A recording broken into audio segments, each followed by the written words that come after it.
So hello guys, welcome back to my YouTube channel. నా పేరు అవినాష్. మీరు చూస్తున్నారు Telugu traveller Ravi channel. So ఈరోజు అయితే మనం మొపాసా నుంచి పంచం అయితే వెళ్తున్నాం.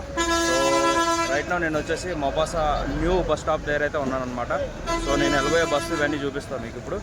సో మొపాసా నుంచి మనం అయితే పంచం అయితే వెళ్తున్నాం. సో మనం ఈ మొపాసా నుంచి పంచం వెళ్ళే బస్సు అయితే ఇదే అనమాట. ఈ బస్సులో మనం ఇప్పుడు ట్రావెల్ చేయబోతున్నాం. సో లోపలికి వెళ్ళి మిగిలిన విషయాలు మాట్లాడుకుందాం. రైట్ నౌ బస్సు అయితే చాలా ఖాళీగా ఉంది. ప్రజెంట్ ఇక్కడి నుంచే బస్ స్టార్ట్ అవుతుంది కాబట్టి బస్సు అయితే ఫుల్ ఫ్రీగా ఉంది. చూడాలి వెళ్ళే కొద్దీ రష్గా ఉంటుందో లేదా. నేను చూసినంత వరకు మ్యాక్సిమం బస్సులన్నీ చాలా రష్గానే ఉంటున్నాయి ఇక్కడి నుంచి వెళ్ళేవి. చూడాలి ఇది కూడా లాస్ట్ వచ్చేసరికి పంచం వెళ్ళేసరికి ఫుల్ రష్ అయిపోతాము.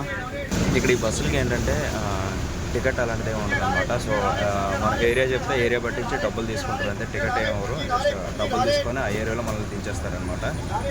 అదనమాట. సో ఇక్కడ మొపాసా నుంచి పంచంకి ఎంత తీసుకుంటారనేది నేను మీకు చెప్తా. ఎగ్జాక్ట్గా నాకు కూడా తెలియదు. సో తీసుకునేటప్పుడు ఎంత అనేది నేను చెప్తాను.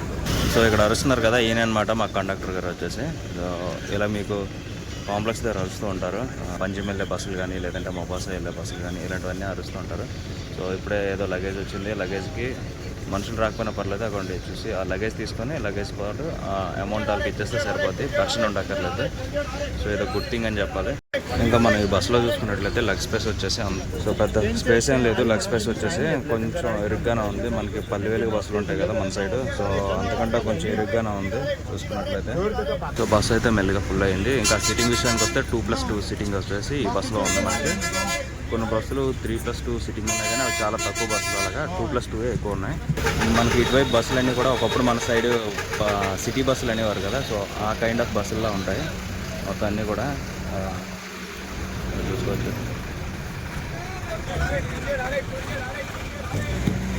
సో మన బస్సు అయితే మూవ్ అయిపోయింది మొపాసా స్టేషన్ నుంచి. ఇంకా నెక్స్ట్ మనం పంచం వైపు అయితే వెళ్ళిపోతున్నాం. సో మా బస్సు అయితే ఆల్మోస్ట్ వాళ్ళు ఇక్కడే కంప్లీట్గా ఫుల్ అయిపోయింది అనమాట. ఇంకా దారి మధ్యలో కూడా ఇంకా చాలా మంది ఎక్కుతారు, ఇంకా ఫుల్ అయిపోద్ది. ప్రస్తుతానికి అయితే ప్రజెంట్ అయితే ఫుల్ అయిపోయింది కూడా. ఇక్కడ చూసుకున్నట్లయితే మొత్తం ట్రావెల్ బస్సులు అన్నీ ఇక్కడ ఉన్నాయి.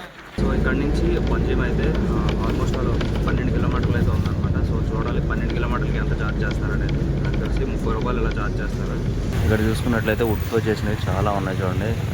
డిజైన్ అయితే చాలా బాగా నచ్చింది నాకు. ఆ సెంటర్లో ఉన్నదైతే సెంటర్లో ఉంది కదా, అదైతే చాలా బాగా నచ్చింది. అది మొక్కలు గట్ట పెట్టుకునేది మొత్తం అంతా కూడా వుడ్తో చేసినవి ఉన్నాయి. షాప్ అంతా కూడా రోడ్ అయితే వర్క్ జరుగుతున్నట్లున్నాయి, ఘోరంగా ఉంది రోడ్డు చూసుకున్నట్లయితే. ఎక్కడికక్కడికి డైవర్షన్ అయితే ఉన్నాయన్నమాట. సో వర్క్స్ అయితే ఫుల్గా జరుగుతున్నాయి. మనకి గోవా సైడ్ ఇల్లులు ఎక్కువ బేసికల్లీ ఇలానే ఉంటాయి చూడండి, కనిపిస్తున్నాయి కదా పాతకాలం పెంకుటిల్లు లాగా. సో అలానే ఉంటాయి. ఎక్కువగా నేను చూసింది ఏంటంటే మొక్కలు మాత్రం బాగా ఎక్కువ ప్రిఫరెన్స్ ఇస్తున్నారు. మొక్కలను అయితే ఎక్కువగా నేను చూశాను. సో రోడ్ వర్క్స్ అయితే జరుగుతున్నాయి కదా, ధూళి అయితే ఘోరంగా వచ్చి పడుతుంది, మామూలుగా లేదు. మట్టి అయితే చాలా ఘోరంగా ఎదురుతుంది ధూళి మొత్తం అంతా కూడా. ఇంకా ఈ బిల్డింగ్స్ గట్ట చూడండి చాలా అంటే చాలా బాగున్నాయి. అండ్ పాతకాలం లాగా ఉన్నాయి, ఎప్పుడో పెట్టింది కానీ స్ట్రాంగ్గా బాగున్నాయి. అదొక డిఫరెంట్ లుక్. మన సైడ్ ఉన్న ఇల్లుకి ఇక్కడికి చాలా తేడా ఉంది. సో అక్కడ మనం బోర్డు చూసుకోవచ్చు, ట్రాఫిక్ కెమెరా హ్యాడ్ అని. సో అందుకని చెప్పేసి కెమెరా పట్టించేవారు చాలా స్లోగా వెళ్తున్నారు అందరూ కూడా.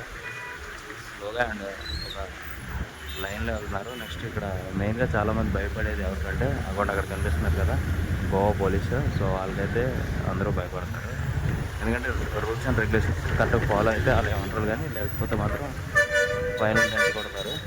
వాళ్ళనైతే జాగ్రత్తగా చూసుకోవాలి. మనం చెప్పే కదా రోడ్ కన్స్ట్రక్షన్ వర్క్స్ అయితే జరుగుతున్నాయని. ఎందుకంటే ఒక వే అంటే ఏం లేదు, అటు ఇటు డైవర్షన్స్ ఎక్కువ తీసుకుంటాయి బస్సులు అయితే. సో మేము అనుకున్న టైం కంటే ఇంకా లేట్గా రీచ్ అయ్యేటట్టున్నాం. వర్క్స్ అయితే మాత్రం ఘోరంగా జరుగుతున్నాయి. ఎక్కడ పడితే అక్కడ జరుగుతూనే ఉన్నాయి.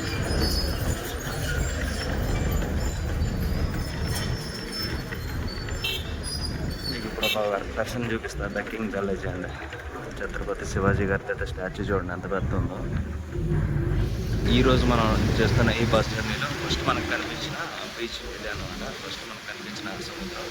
సో అక్కడ చూసుకున్నట్లయితే బోట్స్ చాలా ఉన్నాయి. వీళ్ళైతే ఒక ట్రిప్ వెళ్తున్నట్లున్నారు.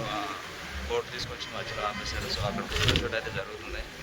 ఏదైతే మనకి ఎదురుగా ఉన్న పోర్ట్ ఉంది కదా, సో అక్కడైతే పోర్ట్ని తీసుకొచ్చి అక్కడ ఆపేశారు. రన్నింగ్లో లేదు అది. వాళ్ళైతే ఫోటోషూట్ అయితే చేసుకుంటున్నారు అక్కడ. సో గైస్ మనం అయితే పంచం బస్ స్టాప్కి అయితే వచ్చేసాం అనమాట. కడంబ బస్ టెర్మినల్ పనాజీ అని చూసారు అక్కడ బోర్డు. సో ఇదే అనమాట పంజిమ్ బస్ స్టాప్ అయితే.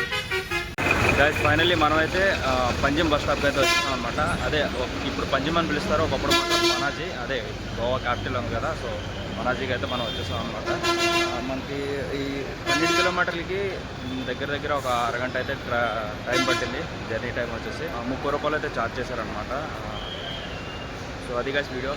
సో వీడియో నచ్చితే లైక్ చేయాలి, మన ఛానల్ కొత్తగా వచ్చినట్లయితే సబ్స్క్రైబ్ చేసుకోండి. Thanks for watching, have nice day. Goa గురించి సంబంధించిన ఇంకా మంచి వీడియోస్ నేను పోస్ట్ చేస్తుంటా. సో అందుకే సబ్స్క్రైబ్ చేయడం మాత్రం మర్చిపోకండి. బాయ్.